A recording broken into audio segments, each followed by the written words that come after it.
உங்கள் favourite TV ஷோக்களை இனி miss பண்ண தேவையில்லை. ZEE5 இல் முற்றிலும் இலவசமாக காணுங்கள். இங்கேயும் எப்பொழுதும்.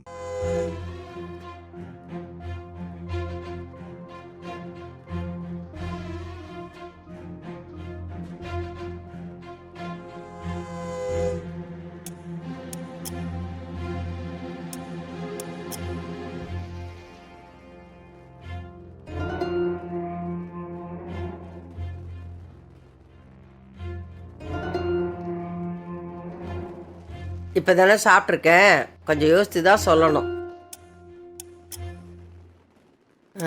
நல்லா இல்லை. எங்கே போகிறாவ?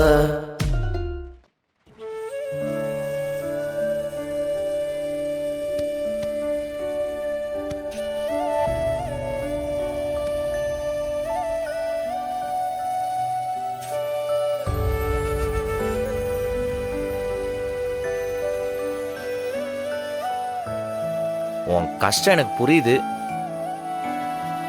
உனக்கு இந்த மாதிரி தோக்குறதெல்லாம் பிடிக்காது. எது வந்தாலும் ஜெயிக்கணும்னு நினைப்ப. ஆனால் பாரு, என்னால் போட்டியில் தோக்குற மாதிரி ஆயிடுச்சு. இதெல்லாம் முன்னாடியே தெரிஞ்சிருந்தா பாக்கெட்டில் நிறைய பணம் வச்சுருந்துருப்பேன். நீ ஒன்றும் கவலைப்படாத வீரா. இந்த ஒரு போட்டி தானே, இதுக்காக நீ மனசு வருத்தப்பட்டு அழுது ஃபீல் பண்ணி மனசு உடஞ்சிடக்கூடாது.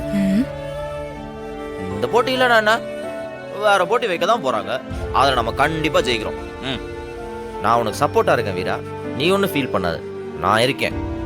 உன் வெற்றிக்காக நான் எவ்வளோ பெரிய ரிஸ்க் வேணாலும் எடுப்பேன். இந்த போட்டியெல்லாம் நீ ஸ்போர்ட்டிவா எடுத்துக்கணும், புரியுதா? எங்க போன? ஏய் இரு, எங்க போற? என்ன? நான் எவ்வளவு சீரியஸா சென்டிமெண்டா பேசிட்டு இருந்தேன், நீ பாட்டுக்கு போற. இந்த வெட்டி ஆறுதல் நான் உன்கிட்ட கேட்டனா? இல்ல, நீ ஃபீல் பண்ணிருப்பியோன்னு. நான் ஃபீல் பண்ணிட்டு இருந்தேன், அத நீ பார்த்த. இல்லையா? அப்ப நீ கஷ்டப்படலையா? இதுல கஷ்டப்படுறதுக்கு என்ன இருக்கு? இதெல்லாம் ரொம்ப சாதாரணமான விஷயம். அப்ப என் ஆறுதல் வேஸ்டா போச்சா? ஆனா போட்டியில தோக்குறது கஷ்டமா இல்ல? சொந்த ஃபேமிலியா இருக்கவங்க கூட போட்டி போட்டு ஜெயிச்சு நம்ம என்ன சாதிக்க போறோம்? அதுவும் சரிதான். அப்போ நீ நிஜமா சோகமா இல்லையா? இல்ல, எதுக்கு சோகமா இருக்கணும்னு கேக்குறேன். நான் நினைச்சேன், அப்பவே நினைச்சேன் என் பொண்டாட்டி இதெல்லாம் ஸ்போர்ட்டிவா எடுத்துப்பான்னு. அதான் எனக்கு உங்ககிட்ட ரொம்ப பிடிச்சது வீரா. என்னதான் இருந்தாலும் ஒரு புருஷனா அப்பப்போ ஒரு சில ஆறுதல்கள் சொல்ல வேண்டியது என்னோட கடமை. அதுதான் சொன்னேன், வேஸ்டா போச்சு. இந்த ஆறுதலை பெட்டர் நீ அட்வான்ஸா சேவ் பண்ணி வச்சுக்கோயேன், வேற ஏதாவது சுச்சுவேஷன்ல தேவைப்படும். நீ சொல்ற ஆறுதல் எனக்கு என்னைக்குமே தேவைப்பட போறதில்ல, சரியா?